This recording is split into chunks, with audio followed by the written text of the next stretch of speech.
മക്കളൊക്കെ സ്കൂളിൽ വരുന്ന സമയത്ത് ഉണ്ടാക്കി കൊടുക്കാൻ പറ്റിയിട്ടുള്ള നല്ല ഹെൽത്തി ആയിട്ടുള്ള ഒരു അടിപൊളി ഐറ്റമാണ് കേട്ടോ ഇന്ന് ചെയ്യുന്നത്.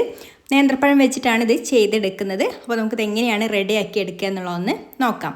ഇതിനായിട്ട് ഞാനിവിടെ വെള്ളം കുറച്ച് തിളപ്പിച്ചെടുത്തിട്ടുണ്ട്. അതിലേക്ക് നമ്മൾ നേന്ത്രപ്പഴം ഒരു 2 നേന്ത്രപ്പഴമാണ് എടുത്തിട്ടുള്ളത്. അപ്പോൾ അതൊന്ന് രണ്ടായിട്ട് മുറിച്ചെടുത്തതിന് ശേഷം ആവിയിലൊന്ന് വേവിച്ചെടുക്കുകയാണ്. അടച്ചു വെച്ചിട്ട് ഇതൊന്ന് വേവിച്ചെടുക്കാം. നന്നായിട്ട് പഴുത്ത പഴമായതുകൊണ്ട് പെട്ടെന്ന് തന്നെ വെന്ത് കിട്ടും കേട്ടോ. അപ്പോൾ പഴമൊന്ന് ഇതുപോലെ നന്നായിട്ടൊന്ന് വെന്ത് കഴിഞ്ഞാൽ പിന്നെ നമ്മളിത് എടുത്തിട്ട് തൊലിയൊക്കെ കളഞ്ഞതിന് ശേഷം ചൂടോട് കൂടിയിട്ട് തന്നെ ഒന്ന് ഉടച്ചെടുക്കാം. ഒട്ടും തന്നെ കട്ടകളൊന്നും ഇല്ലാതെ ഉടച്ചെടുക്കണേ.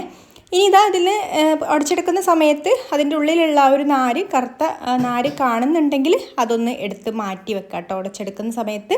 അപ്പോൾ ഇതുപോലെ ഒന്ന് ഉടച്ചെടുത്തതിന് ശേഷം ഇനി ഇതിലേക്ക് നല്ലൊരു കളർ കിട്ടാൻ വേണ്ടിയിട്ട് ഒരു 2 നുള്ളു മഞ്ഞൾപ്പൊടി ചേർത്ത് കൊടുക്കുന്നുണ്ട്. പിന്നെ നമുക്കിതിലേക്ക് അരിപ്പൊടി ചേർത്ത് കൊടുക്കാം. പത്തിരിക്കുടിയപ്പത്തിനൊക്കെ എടുക്കുന്ന അരിപ്പൊടിയാണ് കേട്ടോ എടുത്തിട്ടുള്ളത്. അപ്പോൾ അത് 1/2 കപ്പ് അരിപ്പൊടി എടുത്തിട്ടുണ്ട്. അപ്പോൾ നമുക്ക് എത്രയാണോ ആവശ്യമുള്ളത് അതിനനുസരിച്ചിട്ട് കുറേശ്ശെ ചേർത്ത് കൊടുത്തിട്ട് കുഴച്ചെടുക്കാം. ഇതിലേക്ക് നമ്മൾ വെള്ളമൊന്നും ചേർത്ത് കൊടുക്കേണ്ട ആവശ്യമില്ല. ഇതൊന്ന് ഷേപ്പാക്കി എടുക്കാൻ പാകത്തിലുള്ള അരിപ്പൊടി ചേർത്ത് കൊടുത്തിട്ട് നന്നായിട്ട് ഇതുപോലെ കുഴച്ചെടുത്തതിന് ശേഷം പിന്നെ ലാസ്റ്റ് കയ്യിൽ കുറച്ച് നെയ്യാക്കി കൊടുത്തിട്ട് അതും കൂടെ ചേർത്തിട്ട് ഇതുപോലെ ഒന്ന് കുഴച്ചെടുക്കാം കേട്ടോ. അപ്പോൾ ഞാനിവിടെ 1/2 കപ്പ് അരിപ്പൊടി എടുത്തതിൽ നിന്ന് ഇത്രയാണ് കേട്ടോ ബാക്കി വന്നിട്ടുള്ളത്. ഒരു 1.5 ടേബിൾ സ്പൂണോളം ബാക്കി വന്നിട്ടുണ്ട്. അപ്പോൾ നിങ്ങൾ എടുക്കുന്ന പഴത്തിനനുസരിച്ചിട്ടുള്ള അരിപ്പൊടി ചേർത്ത് കൊടുത്തിട്ട് കുഴച്ചെടുത്താൽ മതി. അപ്പോൾ ഇതുപോലെ നന്നായിട്ട് കുഴച്ചെടുത്തതിന് ശേഷം ഇനി ഇതിൽ നിന്ന് കുറേശ്ശെ എടുത്തിട്ട് നമുക്ക് കയ്യിൽ വെച്ചിട്ട് ഇതുപോലെ ചെറിയ ഓരോ ബോൾസ് ആക്കി എടുക്കാം. ഏറ്റവും ചെറുതായിട്ട് വേണം കേട്ടോ, ഒരുപാട് വലിപ്പത്തിലുള്ളത് വേണ്ട. അപ്പോൾ ഇതുപോലെ കുഞ്ഞു കുഞ്ഞു ബോൾസാക്കി എടുത്തതിന് ശേഷം ഇനി നമ്മളിതാ നേരത്തെ നമ്മൾ ആവി സ്റ്റീമർ എടുത്തിട്ടുണ്ടായിരുന്നല്ലോ, ബാസ്ക്കറ്റ് സ്റ്റീമർ, അതിൽ തന്നെയാണ് ഞാൻ ഇതൊന്ന് ആവിയേറ്റി എടുക്കുന്നത്. ഒരു 5 മിനിറ്റ് നമുക്കിതൊന്ന് ആവിയേറ്റി എടുത്തിട്ട് ഒന്ന് വേവിച്ചെടുക്കാം. അപ്പോൾ ഇത് വെന്ത് കഴിഞ്ഞാൽ ഇതുപോലെയാണ് കേട്ടോ ഉണ്ടാവുക. ഇനി നമുക്കിതൊരു പ്ലേറ്റിലേക്ക് മാറ്റി വെക്കാം. അപ്പോൾ ഇത് തമ്മിലിങ്ങനെ ഒട്ടിപ്പിടിക്കുന്നുണ്ടെങ്കിൽ ഇതിൽ കുറച്ച് പച്ചവെള്ളം ഒന്ന് അങ്ങ് തെളിച്ച് കൊടുത്താൽ മതി കേട്ടോ. അപ്പോൾ ഇതെല്ലാം അങ്ങ് വേർപ്പെട്ട് കിട്ടും.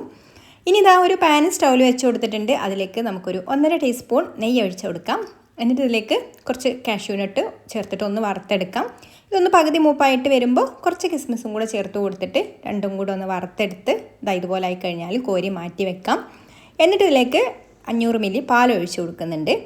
പാലൊഴിച്ച് കൊടുത്തിട്ട് പാലൊന്ന് തിളച്ച് വരുന്ന സമയത്ത് ഇതിലേക്കൊരു 3 ടേബിൾ സ്പൂൺ റവ ചേർത്ത് കൊടുക്കാം. വറുത്തതോ വറുക്കാത്തതോ ഏതായാലും കുഴപ്പമില്ല കേട്ടോ.